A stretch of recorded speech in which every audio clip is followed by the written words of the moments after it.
Ndagusuhuje neza amatwi muri aka kanya urasuzwa na Padiri Janvier. Ngiye kukugezaho abatagatifu duhimbaza tariki ya mbere z'ukwezi kwa 10 buri mwaka. Tariki ya mbere z'ukwezi kwa 10 duhimbaza Mutagatifu Tereza w'umwana Yezu cyangwa Tereza de Lisieux, umuhanga mu nyigisho za Kiliziya. Duhimbaza Mutagatifu Ariel, umubikira wabayeho mu kinyejana cya 7. Tugahimbaza na Mutagatifu Bavon, umumonaki nawe wabayeho mu kinyejana cya 7. Ngiye kukugezaho bimwe mu byaranze ubuzima bwa Mutagatifu Tereza w'umwana Yezu.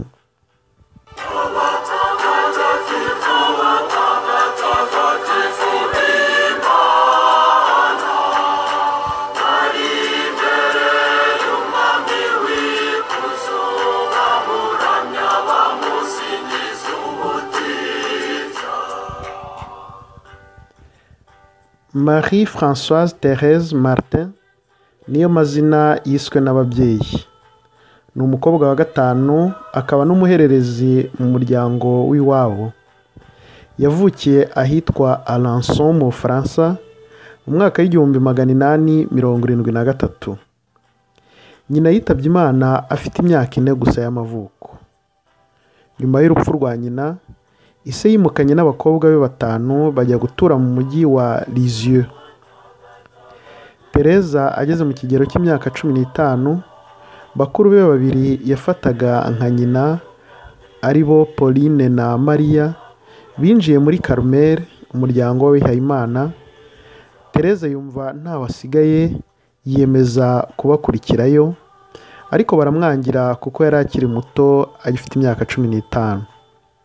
Byabaye ngombwa ko abanza kujyana na se i Roma kwa Papa kubisabira uruhushya, maze urwo ruhushya araruhabwa, yinjira nawe mu muryango w'abakarumeri ku itariki ya 9 z'ukwezi kwa 4 mu mwaka w'1888. Yinjiye muri Karumeri n'abo bakuru be 2, nyuma n'undi mukuru we bakurikiranaga witwaga Celine, nawe aza kubasangayo amaze gushajisha se. Amaze kwinjira mu muryango nibwo yafashe izina rya Tereza w'umwana Yezu n'uruhanga rwe rutagatifu. Tereza w'umwana Yezu, iryo zina yarifashe kubera ko urebye imyaka ye n'uburyo bwe bwihariye bwo kwitagatifuza mu kajwi korohereye nk'ak'umwana muto, n'uturimo duto twatundi abantu basuzugura ariko dukoranywe urukundo rw'Imana, aho niho Tereza yitagatifurizaga. Tereza akimara kwinjira mu bihayimana, yise atangira urugendo rwo kwitagatifuza mu turimo duto duto twa buri munsi, tukamufasha kuzuza umuhamagaro we yiyumvagamo wo kuba we wese urukundo muri Kiliziya. Tereza w'umwana Yezu yaje kwiyegurira urukundo rw'impuhwe rw'Imana tariki ya 9 z'ukwezi kwa 6 mu 1895.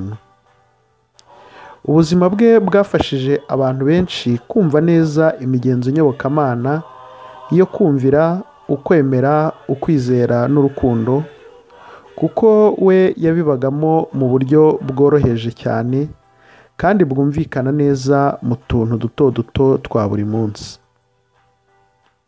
Tereza ntabwo yarambye hano ku isi kuko yafashwe n'uburwayi bw'igituntu bwamushegeshe cyane. We akaba yarawufataga nk'ingabire yo kwifatanya na Kristo mu mubabaro kugira ngo ahongerere ibyaha by'abatagira ukwemera. Yitabye Imana mu mwaka w'1897 afite imyaka 24 gusa y'amavuko. Nyamara ariko iyo myaka ikaba yari ihagije ngo arumbuke imbuto nyinshi Imana yari imutezeho. Bityo ubutumwa Imana yari yaramugeneye hano ku isi yarabushoje neza, abona kwitahira. Icy'ingenzi ku isi si umubare w'imyaka umuntu ahamara, ahubwo icy'ingenzi ni ukumva ko icyo Imana iguhamagarira uhora ukirangiza buri munsi, bityo igihe yazagushakira ukaba warasohoje ubutumwa bwawe ugataha wishimye nka Mutagatifu Tereza w'umwana Yezu. Tereza yadusigiye ubutumwa bukomeye. Ubwe ajya gupfa yarabyivugiye agira ati, ndumva ko ngiye kujya mu kiruhuko, ariko ndumva ko ubutumwa bwanjye aribwo nkijya kuburangiza, niyo bukijya gutangira ubutumwa bwanjye bwo gutuma abantu bakunda Imana nk'uko nyikunda, bwo kwereka roho z'abantu inzira ngufi igera ku Mana. Niba Imana yarakiriye icyifuzo cyanjye, ijuru ryanjye nzaribaho ku isi kugera igihe izashirira. Kuko rero ndashaka kubaho mu ijuru nkora ibyiza ku isi.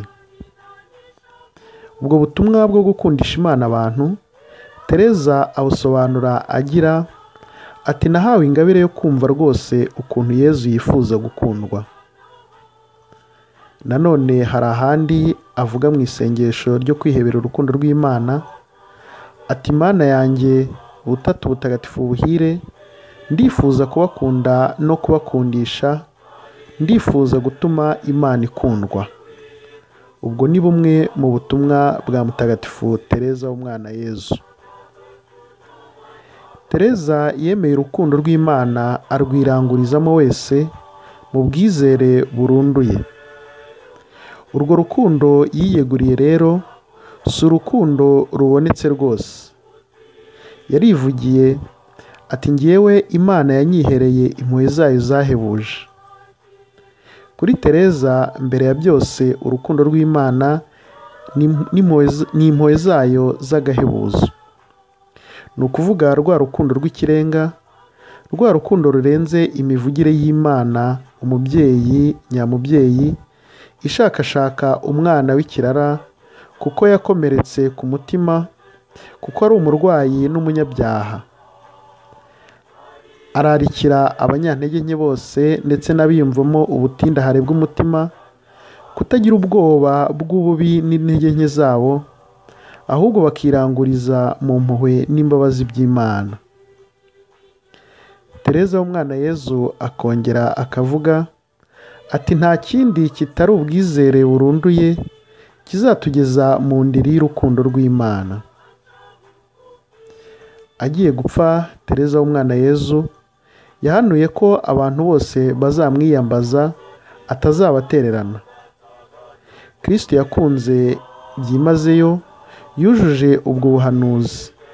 Ntibitangaje kuko nawe hano ku isi yakoze iteka icyo Imana ishaka. Nta kindi yari agamije atari ugushimisha Yezu. Mu ijuru Kristo nawe ntacyo ashobora kumwangira. Mu mwaka w'1939 Papa Piyo wa 11 yagize Tereza w'umwana Yezu umurinzi w'ubutumwa, patrone de mission. Hanyuma mu mwaka w'1997 Papa Yohani Paul wa II amushyira mu bahanga mu nyigisho za Kiliziya. Umunsi mwiza ku bahimbaza Mutagatifu Tereza w'umwana Yezu. Namwe mwari munteze amatwi, umunsi mwiza. Nari Padiri Janvier, naho ubutaha.